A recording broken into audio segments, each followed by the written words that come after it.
Bonjour à tous et bienvenue dans ce nouveau journal de la 2SRC. Un journal après une grosse semaine de stage foot.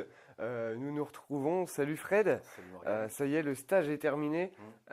Un stage avec une soixantaine de jeunes, assez fatigant sur la semaine, mais quel plaisir. Quel plaisir. Voilà, c'est juste ce que j'ai à dire, mon ressenti. Je suis heureux d'avoir pris une semaine de congé pour pouvoir euh, profiter de ces beaux moments avec tous ces gamins, dont le tien d'ailleurs, hein, qui était là, qui a fini dernier du stage, hein, Enzo. Bon allez, on redevient sérieux, on passe au match du week-end, puisqu'on a quand même eu 35 buts ce week-end sur 3 matchs. Sur 3 matchs. À toi. Bonjour à tous. Donc pas de match pour notre formation CFA2. L'équipe promotion de ligue jouait cet après-midi face à Pont-Sainte-Marie et malheureusement encaisse une sévère défaite 5-0. Nos U17 étris prenaient 18-0 et nos U15 assurent leur 6e place face à Vaux-sur-Blaise 6-4. C'est tout, C'est tout. pour le moment. Donc voilà, 35 buts dans le week-end. Ouais. On va passer tout de suite au résumé de match, hein. Les Seniors 2 cet après-midi, 5-0.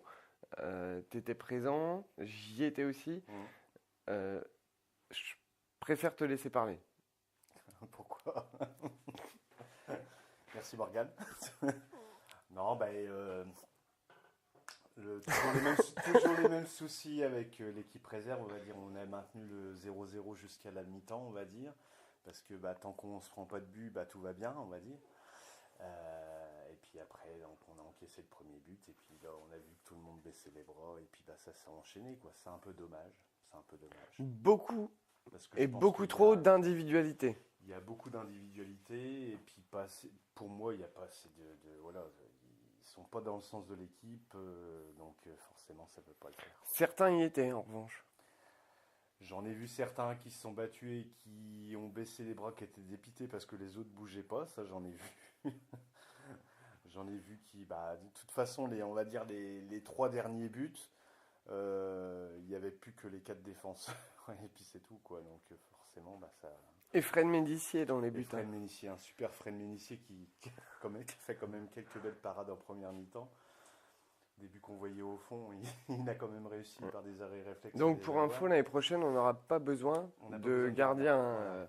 On a un gardien remplaçant. Si un Il tire gardien, les coups francs en plus, donc c'est magnifique. en plus en fin de Bon, il match, l'a il pas mis tirait. au fond en plus. Voilà, c'était bonne ambiance, on va dire. Ouais. Malheureusement, certains joueurs sont repartis un peu Mm. frustrés. Mm. Ne serait-ce que les U19 qui sont venus pour aider, qui ont essayé de donner. Et voilà, c'est reparti un peu. C'est un pas peu facile, frustré. comme j'ai dit la dernière fois, c'était Clément, hein, donc qui a joué cet après-midi. Et je lui ai dit, de toute façon, les U19, voire même l'équipe réserve, c'est une équipe où tu as des équipes de réserve qui jouent dedans, tu as des équipes de CFA2 qui jouent, Mm. t'as des joueurs de U19 qui jouent dedans. À chaque fois, c'est pareil, hein, tous les jours ça C'est change. un jeu qui se connaît pas vraiment. Ça se connaît pas, Mm. c'est difficile, quoi. C'est difficile. Ensuite, les U17, donc j'étais au match Mhm. et on a vu 18 buts, hein, puisque ça a fini à 18-0. 18-0, je vais pas te cacher que je me suis fait chier. Faut dire ce qui est, hein. Voilà, un grand bravo à cette équipe U17, mais Crenay-Saint-Par-au-Tertre était neuf en face.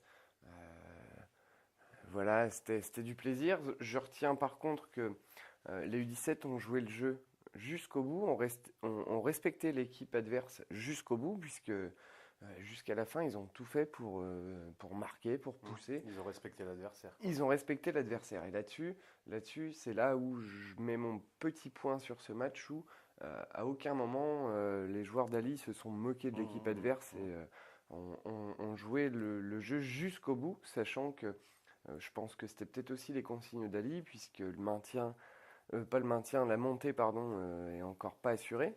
Il y a Lusigny qui arrive dans peu de temps et Lusigny qui en- voilà, c'est vraiment Lusigny ou nous qui allons monter et euh, ce sera certainement le gagnant de ce match-là qui fera que l'équipe montera.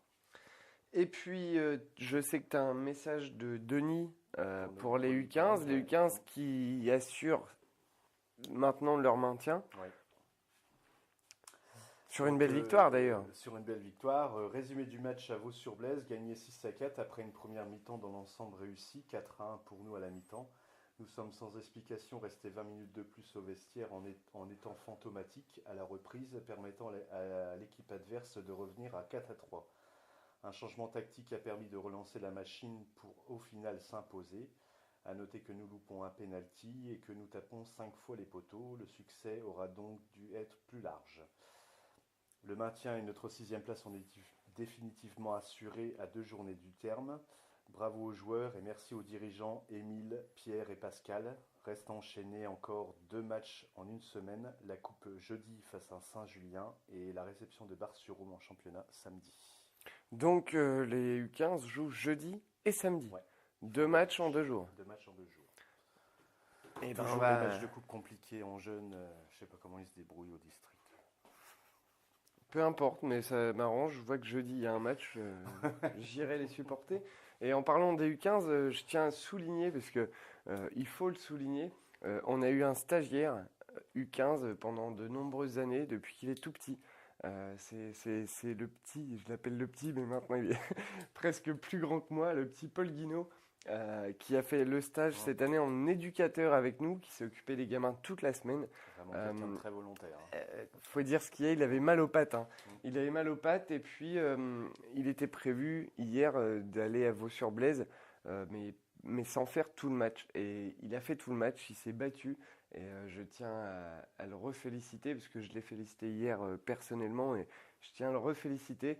Bravo à toi Paul, mon petit Polo, pour ce que tu as fait hier et ce que tu as fait tout au long de la semaine. Au club, on aime avoir des gamins comme toi, des gamins du cru et enfin voilà, ça continue comme ça bonhomme et puis on a encore beaucoup de temps à passer ensemble au stage parce que l'année prochaine c'est la 30e année. Ou ailleurs, il sera peut-être à ta place dans pas longtemps dans le journal. Qui sait, il commence à avoir de la barbe. Donc. Bah écoute, pour moi, c'est fini. T'as des nouvelles de l'UFOLEP ? L'UFOLEP ne jouait pas ce dimanche. Ça jouait pas, donc au moins on est tranquille pour une fois. On se quitte bien sûr avec les matchs du week-end prochain.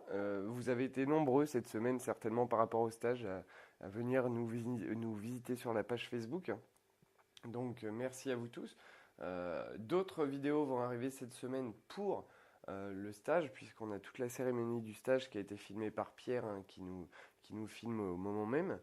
Donc voilà, il va y avoir pas mal de choses cette semaine.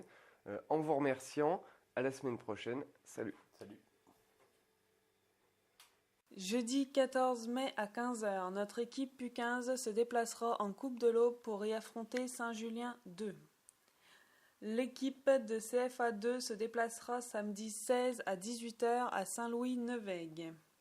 Notre équipe Senior 2 se déplacera à Sainte-Ménéhould dimanche 17 mai à 15h pour y affronter la Côte des Blancs.